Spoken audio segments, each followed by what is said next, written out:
Hello everybody, welcome back to another video. This is Jose Rodriguez, real estate agent with HomeSmart Homes and Estates. And today I want to speak about the selling process A to Z.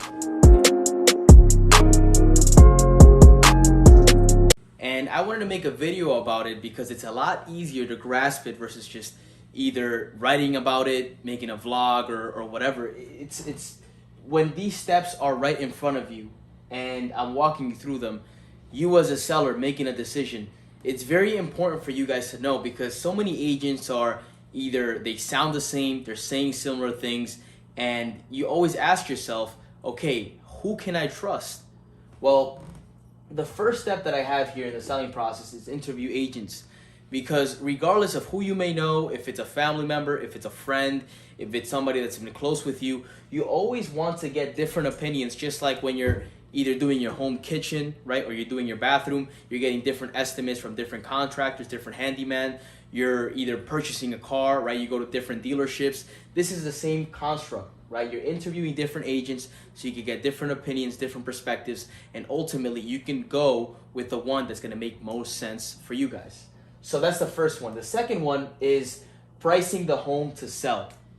And I can't stress this one enough, because a lot of people think that, you know, they can just price the house at whatever they want and the property is going to sell for either what they want, or they're just going to get a little bit less than that. And when it comes to putting any single product out into the open market, it's always going to be ruled as supply and demand.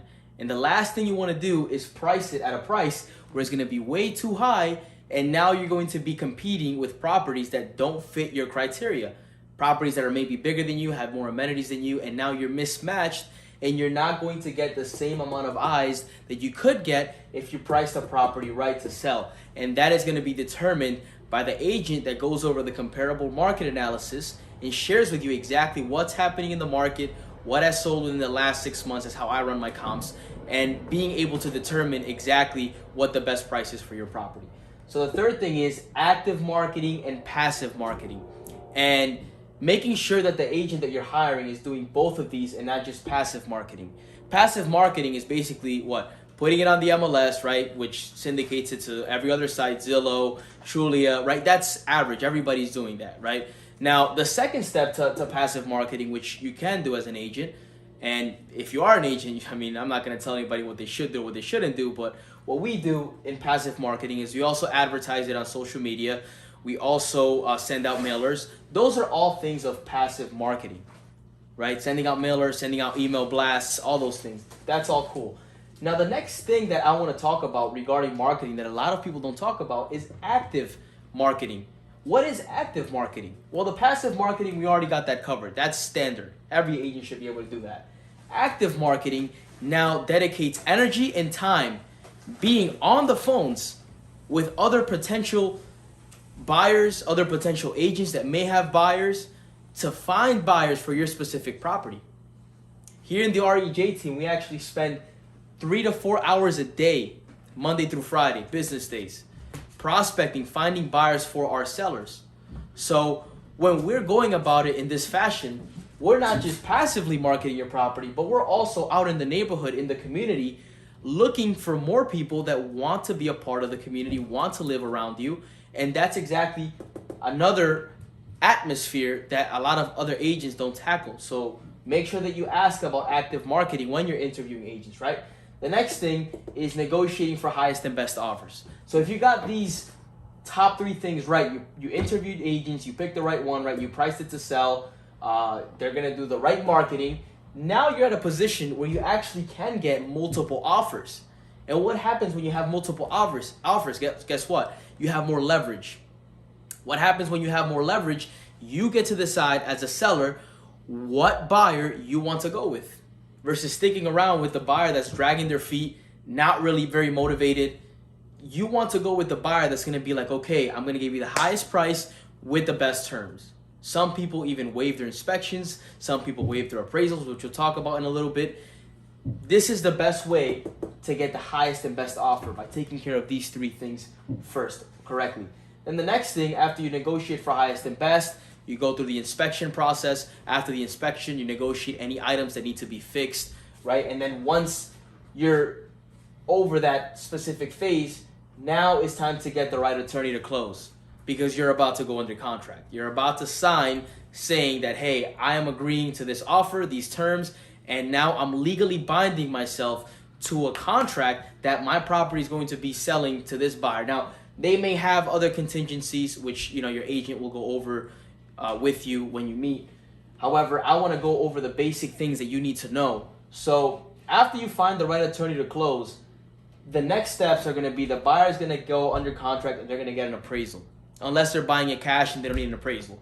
What an appraisal is the bank is sending out somebody to the property. I don't know if you just hear my cat. My cat just meowed.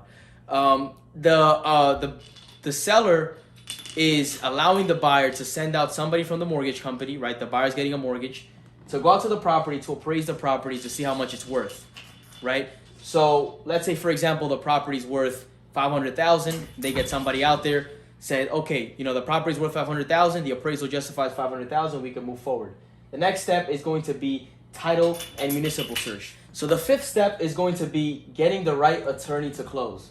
And this is very important, because if you don't have the right attorney in your corner and it's going to be delaying things, it may be worse off on you as the seller, because now you're stalling the sale of your home, right? Some attorneys may deem that they're either too busy, they don't have time, they have a lot of business. That's just not who we work with, right? You want to go with the attorney that's going to be delegating their importance to you guys, are going to make sure that their best interest in mind is your best interest in mind, and most importantly, that throughout the whole process, they're representing you as they should, respectfully, accordingly, legally, and everything else, and they're following with their fiduciary duties, right? So after you get the right attorney, the buyer's going to go under contract. The next thing they're going to do is you're going to get an appraisal. So if they're going to get a mortgage, they're going to send somebody out from the mortgage company to go to your property to appraise the property to make sure that it's worth what they're paying. The next step is they're actually going to go and get the title ran on the property and have a municipal search, just to make sure that you have no crazy liens attached to the house that you're not going to be able to take care of at closing, and also that the property has no violations. The municipal search, the property has no violations and everything is up to code.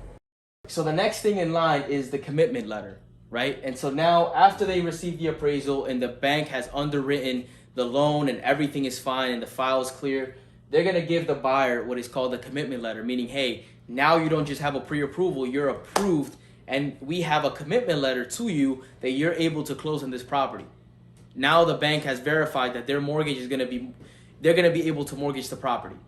So then you move up to scheduling the closing, which is the final walkthrough, and then the close. And for the final walkthrough, you have to please make sure that everything that you wanted to take with you is already out of the house, because this is when the buyer is going over to the property to make sure that it's clear, it's clean, and it's ready for them to move in and actually start their next chapter of their life. So there you have it, guys. This is the selling process A to Z, 1 to 6 steps, right? Making it very easy for you guys to digest. If you have any questions, feel free to email me at therejteam@gmail.com, and I'll catch you guys on the next video. If you find this beneficial, feel free to share this with a friend, like it, comment down below, and I'll see you guys soon. See ya.